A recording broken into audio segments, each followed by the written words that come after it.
Bonjour mes chers frères et sœurs en Christ. Nous commençons notre méditation au nom du Père et du Fils et du Saint-Esprit. La grâce de Jésus le Christ, l'amour de Dieu le Père et la communion de l'Esprit Saint soit toujours avec vous. Chers frères et sœurs en Christ, ce matin nous avons encore ce privilège de célébrer cette Eucharistie avec vous. Soyez tous bénis et protégés par le précieux sang de Jésus-Christ. Ce matin, mes chers frères et sœurs en Christ, nous célébrons le 16 novembre 2025, dimanche. C'est aussi 33e dimanche du temps ordinaire. Et dans nos lectures de ce matin, nous sommes invités à être les gens qui sont prêts à persévérer au moment des épreuves, au moment difficile, et surtout au moment que nous traversons les moments très très difficiles. Et nous prions pour tout le monde qui nous ont demandé les prières, toutes les personnes qui continuent vraiment à être avec nous. Toutes les familles qui sont toujours là avec nous, et toutes les personnes qui continuent vraiment à être disponibles. J'ai prié pour vous, et j'ai continué de prier que la Sainte Vierge Marie intercède pour vous. Et sur tout le monde et toutes les familles qui continuent de prier pour leurs frères et sœurs, les défunts, que le Seigneur, dans sa miséricorde, puisse faire quelque chose pour eux et que le bon Dieu pardonne les péchés pour qu'ils puissent recevoir la vie éternelle. Prions le Seigneur. Seigneur notre Dieu, nous t'en prions, accorde-nous la joie de t'appartenir sans réserve, car c'est un bonheur durable et profond de servir constamment le Créateur de tout bien, par Jésus-Christ, notre Seigneur. Première lecture. Lecture du livre du prophète Malachie, chapitre 3, versets 19 à 29b. À 20b. Psaume 97. Et réponse au psaume. Il vient le Seigneur gouverner le peuple avec droiture. Deuxième lecture. Lecture de la deuxième lettre de Saint Paul, apôtre aux Thessaloniciens, chapitre 3, versets 7 à 12. Le Seigneur soit avec vous. Évangile de Jésus-Christ selon Saint Luc, chapitre 21, versets 5 à 19. En ce temps-là, comme certains disciples parlent du temple, de belles pierres et de ex-voto qui le décoraient, Jésus leur déclara: ce que vous contemplez, les jours viendront où il ne restera pas pierre sur pierre. Tout sera détruit. Ils lui demandèrent: Maître, quand cela arrivera-t-il? Et quel sera le signe que cela est sur le point d'arriver? Jésus répondit: Prenez garde de ne pas vous laisser égarer, car beaucoup viendront sur mon nom et diront: c'est moi. Ou encore, le moment est plus proche, ne marchez pas derrière eux. Quand vous entendrez parler de guerre et de désordre, ne soyez pas terrifiés. Il faut que cela arrive d'abord, mais ce ne sera pas aussitôt la fin. Alors Jésus ajouta: on se dressera nation contre nation, royaume contre royaume. Il y aura des grands tremblements de terre et en divers lieux des famines et des épidémies. Des phénomènes effrayants surviendront et des grands signes venus du ciel. Mais avant tout cela, on portera la main sur vous et l'on vous persécutera.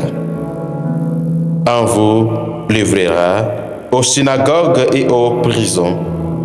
On vous fera comparaître devant des rois et des gouverneurs à cause de mon nom. Cela vous amènera à rendre témoignage. Mettez-vous donc dans l'esprit que vous n'avez pas à vous préoccuper de votre défense. C'est moi qui vous donnera un langage et une sagesse à laquelle tous vos adversaires ne pourront ni résister ni s'opposer. Vous serez livrés même par vos parents, vos frères et sœurs, vos familles et vos amis. Et ils feront mettre à la mort certains d'entre vous. Vous serez détestés de tous à cause de mon nom, mais pas un cheveu de votre tête ne sera perdu. C'est par votre persévérance que vous garderez votre vie. Acclamons la parole de Dieu. Mes chers frères et sœurs en Christ, si c'est votre première fois d'être avec nous, vous êtes tous bienvenus. Nous prions pour vous, pour vos familles et tous ceux qui sont vraiment chers dans votre vie. Et nous prions également pour tous ceux qui sont là avec votre fidélité, votre confiance, que le Seigneur continue à vous bénir et à vous protéger. Mes chers frères et sœurs en Christ, 3 points à retenir aujourd'hui. Plus vite, premier point, vivre dans l'espérance, la justice de Dieu triomphera toujours. Malachie, chapitre 3, verset 20. Mes chers frères et sœurs en Christ, ces paroles d'encouragement de notre part. Nous vivons dans l'époque que la justice égale l'argent. Si tu n'as pas l'argent, oublie la justice. Et c'est ce que nous vivons. Et ça entre jusqu'à l'église. Parfois, on voit les gens sont traités par rapport à leur habillement. Si tu me vois habillé comme un prêtre, tu vas me respecter. Si tu vois, je viens avec une grosse voiture, tu vas me respecter. Mais est-ce que c'est ça la justice que nous attendons venant des chrétiens? Nous sommes tous créés par la même image de Dieu.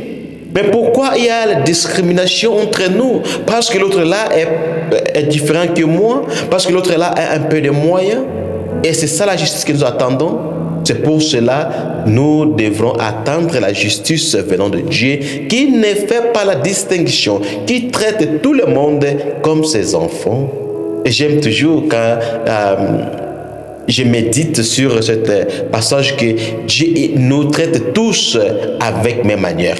Exemple, la pluie tombe pour donner la vie à tous, quoi qu'il y ait la difficulté par-ci par-là. Mais Dieu nous traite tous de même manière. C'est ça ce que nous devons essayer de vivre, la justice venant de Dieu. C'est les gens qui ont eu la chance de participer à la messe hier. On a compris comment cette veuve qui partait déranger juge qui ne craignait pas Dieu ni l'homme, mais à cause de sa persévérance, elle a trouvé la justice. C'est la justice que toi et moi nous devons vraiment rendre à tous ceux qui en ont besoin. Nous tous, nous avons besoin de justice, mais nous traitons les autres avec l'injustice sans les savoir. Comme les gens qui disent seulement que non, moi je dois d'abord donner la chance à mes amis, les gens de mon village, les gens qui parlent même langue. Quelle sorte de division? Et tu t'appelles chrétien? Il y a même des gens dans l'église qui disaient que ici, moi je devais donner la chance seulement aux gens qui sont de mon pays, les gens qui parlent ma langue. Quelle tristesse d'entendre ça venant de la bouche d'un homme de Dieu. Supposons un homme de Dieu, que toi et moi nous puissions vraiment être les gens qui doivent vivre une vie modèle et exemple. Parce que justice nous invite à traiter tout le monde avec l'égalité et le respect. Deuxième point, être responsable. La foi nous inspire de travailler. D'abord, la responsabilité, mes chers frères et sœurs en Christ, doit nous pousser à vivre une vie modèle et exemple. Est-ce que nous sommes responsables de tout ce que nous faisons? Nous sommes prêts seulement à blâmer. Non, ma vie ne marche pas à cause de l'autre là. Ma vie ne donne pas à cause de la sorcellerie. Est-ce que tu dois aussi assumer tes responsabilités? Est-ce que tu connais aussi que tu es vraiment égoïste? Tu connais aussi que tu ne veux pas travailler. La paresse te tue. Tu attends seulement que les gens te donnent. Et tu deviens un fardeau pour d'autres personnes. Mes chers frères et sœurs en Christ, faisons vraiment les efforts d'éviter la vie de la paresse. Travaillons pour que nous puissions gagner quelque chose à manger. Saint Paul nous parle que les gens qui ne travaillent pas, qui ne mangent pas aussi. Les gens qui sont paresseux ne doivent pas vivre comme les autres. Tu as les mains, tu as les pieds, tu as les yeux. Il n'y a rien que tu manques, mais tu dépends toujours d'autres personnes. Quelle sorte de vie? Tu passes tout ton sentiment à voler, à escroquer les gens. C'est quelle sorte de vie? Et tu t'appelles chrétien. Comment? Que toi et moi, nous puissions vraiment faire les efforts de vivre une vie, des responsabilités et d'assumer tout ce que nous faisons. Dernier point, qui est troisième point, endurance. L'endurance au moment des épreuves nous donne aussi la force et la sagesse. L'évangile, Jésus continue à nous parler comme ce qu'on a compris hier, que l'endurance va nous donner aussi la force et la sagesse. Hier, j'ai partagé dans ma parole que je donne souvent au titre de devoir du jour, que Bambou, qui a eu l'expérience de se courber, est plus fort que l'autre qui se laisse toujours debout. Ça veut dire quoi? Ça veut dire que les difficultés, les soucis nous font grandir dans la foi. C'est là où nous sommes invités à recevoir la sagesse, parce que les erreurs, les épreuves, les difficultés ne doivent pas nous rendre faibles, mais plus forts, parce que nous devrons apprendre de nos faiblesses et de tout ce que nous sommes en train de faire. Ne laissez pas que les soucis de ce monde te fassent devenir quelqu'un faible et quelqu'un irresponsable. Que le bon Dieu nous aide, qu'il nous protège. Qu'est-ce qu'on peut retenir aujourd'hui, chers amis?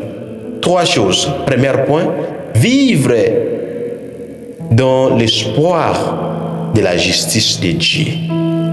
Que toi et moi, nous puissions aussi rendre justice à toutes les personnes qui sont vraiment dans les besoins et ce qu'ils méritent. Deuxième point, être responsable de tout ce que nous faisons, évitons la vie de la paresse. Et dernier point, l'endurance, les épreuves nous donnent la force et la sagesse de faire ce que Dieu nous demande. Que le bon Dieu nous aide et qu'il nous protège. Bonne journée et bon dimanche à tous. Prions encore le Seigneur.